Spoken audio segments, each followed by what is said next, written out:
Today, we talked to Gavin about the fear and I'll call it anxiety of being adults with aging parents.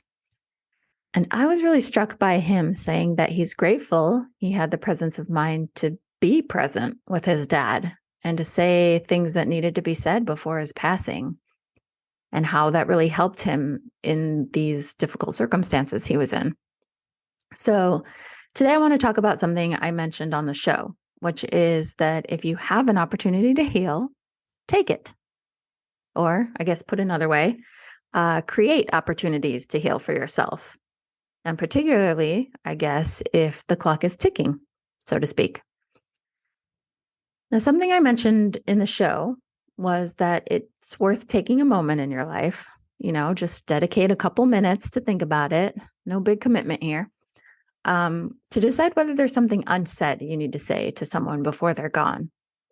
And though the context in this episode was about parents, and I'm going to stick to that, but you can imagine it's easy to extrapolate these themes that we're talking about to other relationships in your life as well, and if there's opportunities there.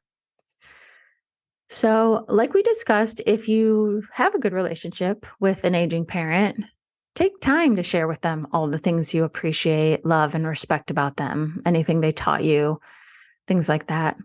You can't assume that they just know it or that they wouldn't appreciate repetition if you do say it quite often, which is good for you. Um, but I'm telling you, it's crazy how many times I've done a family therapy session and I hear people speak in glowing terms about the loved one that's sitting right next to them. And that loved one is like flabbergasted or shocked to hear it. But they're always so touched and appreciative of having heard it. Listen, if you're a parent, you also know how insane it feels when your child sincerely or thoughtfully praises you. It really does mean a lot. And I mean, especially for older adults who are typically in a natural developmental phase of reflecting on their life and their mortality, of course, there's often unsettling questions that can cause them anxiety, like, did I do all right? Will I leave here having meant something? Will the people I love be okay? And it can be a life altering gift for them to hear their adult child express gratitude, respect, or love. And it can often bring some peace or a needed sense of completion as time becomes more fleeting. And it's also, I should point out, a gift to yourself, because if you're going to stand there at a funeral and say all these nice things about your parent, right? Your brain's probably going to tell you, man, I wish I could have said something about that before, right? Hindsight's 2020.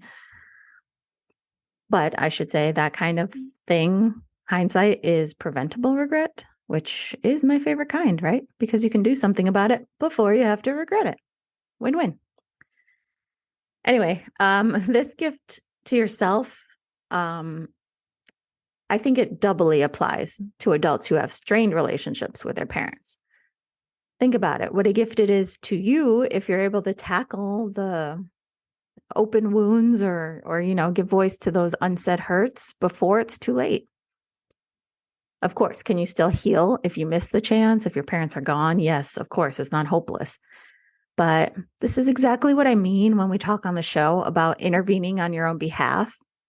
If you have a chance to bring yourself some healing or peace now, yes, it may get messy before it gets better. But if you wait until they're gone, you'll still have all of those same feelings you have now, plus the regret or anger of never getting to say it.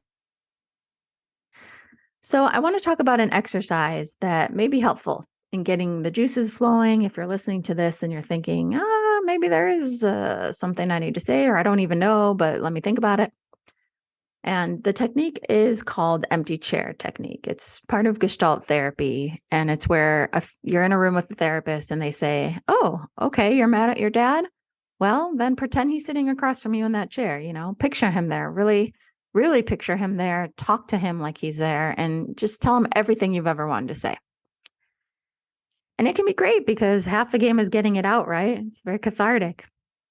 But sometimes the other half is having it be received, you know? And I know we say it's not about the reaction, it's that you spoke up, that you used your voice, yay for you. But realistically, I mean, we're human. Our brain wants to complete the story, have something wrapped in a package, send and receive, speak and be heard. And I'm not saying things like empty chair or, yelling into the void or things like that can't work, because I have used them and they can be very powerful. But what I'm saying today is that sometimes it's also good to speak to or write a letter to the living person while you have the chance, and to know that they received it, whether they acknowledge it or not, or whether they respond the way you want them to or not. At least you gave your message directly to them. And if you wait and they're gone one day, you've lost the opportunity to do that.